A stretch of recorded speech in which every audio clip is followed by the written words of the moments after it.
आज चाहिँ म सुरु पटक भिडियो बनाउन गइरहेको छु। नादा भर्सेस नेदामा के फरक छ भनेर भिडियो बनाउन गइरहेको छु। यो चाहिँ मेरो चाहिँ पहिलो भिडियो भएको कारणले म चाहिँ हल्का नर्भसै छु। तैपनि म नादा र नेदा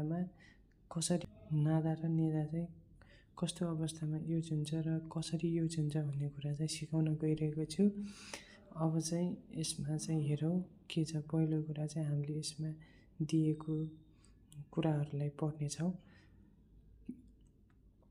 केही सम्बन्धित कुराको पछाडि नादा अथवा नेदा लगाउनुभन्दा अगाडि उक्त सम्बन्धित कुराको पछाडि उल्टोल वा इरगा के छ त्यो कुरा विचार गरियो भने मात्र पनि सजिलै एन्सर पत्ता लगाउन सकिन्छ।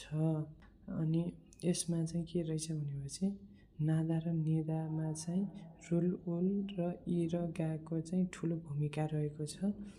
हामीले चाहिँ नेदा र नादालाई युज गर्नुभन्दा अगाडि चाहिँ रुल उललाई चाहिँ राम्रोसँग हेर्नुपर्ने रहेछ।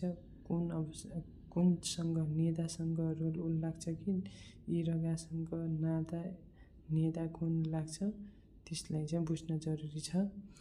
अनि यदि उल्ट रोल छ भने जहिले नेदा लाग्छ कर्ता विशेष हुनेछ। यदि इ र गा छ भने जहिले नादा लाग्छ कर्म विशेष हुनेछ। जस्तै कि इ र गा भएपछि नादा लाग्छ कर्म विशेष। रुल उल छ भने चाहिँ जहिले नेदा लाग्छ कर्ता विशेष। नेदासँग रुल उल लाग्ने रहेछ भने इ र गासँग चाहिँ नादा लाग्ने रहेछ। अब हेरौँ फुगी। ओनुल थ इरी आइसकेपछि इ र गासँग नादा लाग्ने रहेछ। नादाको कुट्ना सयो। ओनुल थ इरी कुट्ना सयो। आज मैले काम सबै सिद्ध्याएँ।